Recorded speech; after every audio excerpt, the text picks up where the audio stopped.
अध्याय 21। ओझा रैंक। पहली बार plan market का दौरा। क्या हमें उसके स्थिर होने के लिए कुछ और समय तक इंतजार करना चाहिए? हम कर सकते हैं, लेकिन उसे देखकर मुझे संदेह है कि कोई अंतर होगा। मैं महसूस कर सकता हूं कि उसका शरीर और दिमाग पूरी तरह से ठीक हो गए हैं। तो फिर हमें क्या करना चाहिए? हम पहले से ही एक अमृत का उपयोग कर चुके हैं, लेकिन अगर हम इस सब के स्रोत का पता नहीं लगाएंगे तो हम भविष्य में ऐसी घटनाओं को नहीं रोक पाएंगे। हम अभी के लिए युवा मास्टर के आंगन की सुरक्षा कड़ी कर दें। गार्डों को हर समय सतर्क रहने का आदेश दें और अगर वह ऐसा कहे तो भी उसे अकेला न छोड़ें। सुराग खोजने के लिए जांचकर्ताओं की एक टीम भेजें और आप में से कोई एक जाकर ये देखने के लिए बैरियर की जांच करे कि क्या इसमें कुछ गड़बड़ है। बुजुर्ग रुके। दूसरे युवा मास्टर की ओर देखते हुए उन्होंने आगे कहा, समझाएं कि उसके साथ क्या हुआ और देखें कि क्या कोई प्रतिक्रिया होती है। इसके साथ ही वह दूसरों को भ्रमित करते हुए जल्दी में चला गया। कमरे से बाहर आने के बाद उसने आसपास की ओर देखते हुए अपनी ठुड्डी पर हाथ फेरा। उसने कुछ गंभीर भाव से मन ही मन सोचा, क्या चल रहा है? उपचार करने वाला अमृत एक ऐसी चीज है जो किसी व्यक्ति को मृत्यु के कगार से वापस ला सकता है, लेकिन वह ये याद क्यों नहीं रख पाया कि क्या हुआ था? अमृत कैसे बेअसर हो सकता है? बुजुर्ग ने कुछ देर तक विचार किया। उन्हें किसी बात का बुरा आभास हुआ। कुछ दिन पहले कबीले के कुलीनों को एक अजीब और अशुभ घटना का आभास हुआ। यह इतना परेशान करने वाला था कि सम्मानित कबीले संरक्षक व्यक्तिगत रूप से इसकी जांच करने गए, जिसका स्पष्ट अर्थ था कि यह इतना खतरनाक था कि उनके लिए हानिकारक हो सकता था। लेकिन फिर कुछ मिनटों के बाद वह अजीब घटना अचानक गायब हो गई, जैसे कि वह पहले कभी अस्तित्व में ही न हो। कबीले के संरक्षक ने भी इस विषय पर ज्यादा कुछ नहीं कहा और सभी से इसे नजरअंदाज करने को कहा। कबीले के कई सदस्य इससे परेशान थे और इसकी आगे जांच करना चाहते थे। हालांकि कोई भी संरक्षक का विरोध नहीं करना चाहता था। कबीले के मुखिया और उनकी पत्नी के बाद कबीले के संरक्षक के पास सर्वोच्च अधिकार होता था। वह प्राचीन काल से कबीले की देखरेख कर रही है। वह शक्तिशाली है और उसके पास अतुलनीय शक्तियां हैं। उन्हें इसमें कोई संदेह नहीं था कि वह इस अजीब घटना को संभाल नहीं सकती थी, लेकिन उनमें से किसी के साथ इस बारे में एक शब्द भी चर्चा न करने से अभिजातवर बेचैन हो गया।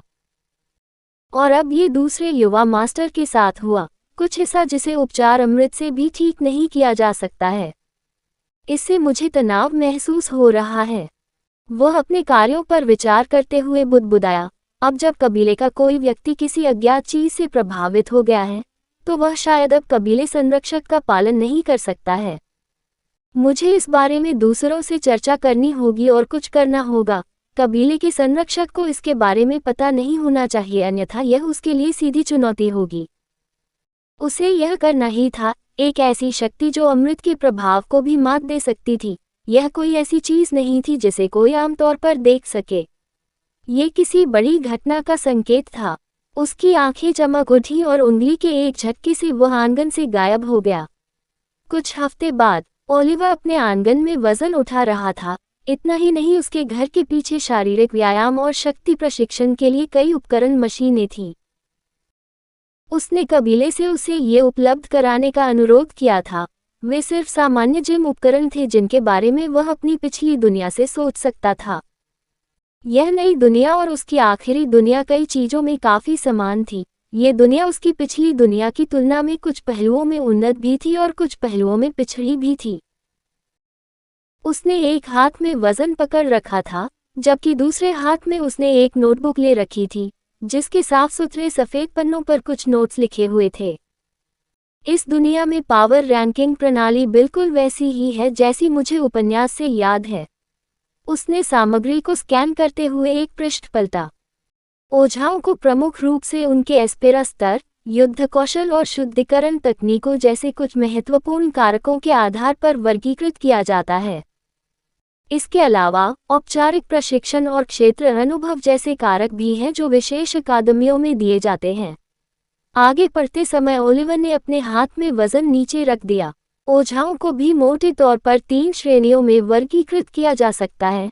पहले वे जो अपने एस्पेरा पर भरोसा करते हैं, दूसरे वे जो अपनी शारीरिक शक्तियों पर भरोसा करते हैं, और तीसरे वे जो कलाकृतियों और उपकरणों पर भरोसा करते हैं। कपड़े बदलते ही उसने नोटबुक बंद कर दी। फिलहाल मुझे तेजी से रैंकों में ऊपर उठने की जरूरत है। ओझाओं को 7 स्तरों में क्रमबद्ध किया गया है, रैंक 1 से रैंक 7 तक। रैंक 1 को ओझाओं की दुनिया में नवागंतुक माना जा रहा है, जिन्होंने अभी अपना प्रशिक्षण शुरू किया है और आध्यात्मिक युद्ध और शुद्धिकरण तकनीकों के बारे में बुनियादी ज्ञान रखते हैं। इन ओझाओं के पास भूत भगाने की कोई विशेष शैली नहीं होती और ये आमतौर पर उच्च श्रेणी के ओझाओं के अधीन काम करते हैं। रैंक 2 अगला कदम है, क्योंकि वे शुद्धिकरण तकनीकों और युद्ध शैलियों पर अपनी नींव मजबूत करते हैं। वे आमतौर पर कठोर प्रशिक्षण से गुजरते हैं और इस चरण को हमेशा शुरुआती लोगों के लिए कठिन माना गया है। वे छोटे राक्षसों को संभाल सकते हैं। रैंक 3 के ओझा एक कदम आगे हैं, जो उच्च श्रेणी के ओझा की देखरेख के बिना स्वतंत्र रूप से काम करने में सक्षम हैं और निम्न से मध्यम स्तर के राक्षसों को संभाल सकते हैं। रैंक 4 के ओझा और भी अधिक उन्नत हैं, जो उच्च श्रेणी के राक्षसों से निपटने में सक्षम हैं। रैंक 5 स्तर के ओझा युद्धों, मिशनों और विनाशकारी राक्षसों से निपटने में अन्य ओझाओं का नेतृत्व करने के प्रभारी होते हैं। बाद के स्तर के ओझा पौराणिक प्राणी हैं। यह अफवाह थी कि 5 कुलों के मुखिया इन चरणों से संबंधित हैं। बेशक यह अज्ञात है कि ये स्तर कैसे संचालित होते हैं और ऐसे कितने ओझा मौजूद हैं।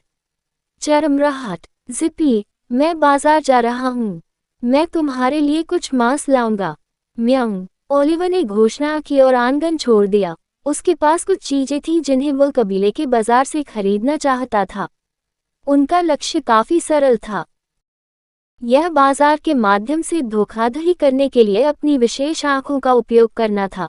वह जो उपन्यास पढ़ते थे, उनमें वे हमेशा उन नायकों से आकर्षित होते थे जिनके पास कूड़े के बीच खजाने को अलग करने की विशेष क्षमता होती थी। अब जबकि उसके पास स्वयं ऐसे साधन थे, तो कोई रास्ता नहीं था कि वह ऐसा अवसर गंवाता। यह उसके भविष्य को सुनिश्चित करने के लिए कुछ दुर्लभ कलाकृतियों को इकट्ठा करने का एक शानदार अवसर था और यदि संभव हो तो नादिया के विकास को तेज करने के लिए भी कुछ ढूंढने का। कहानी खत्म। अलविदा।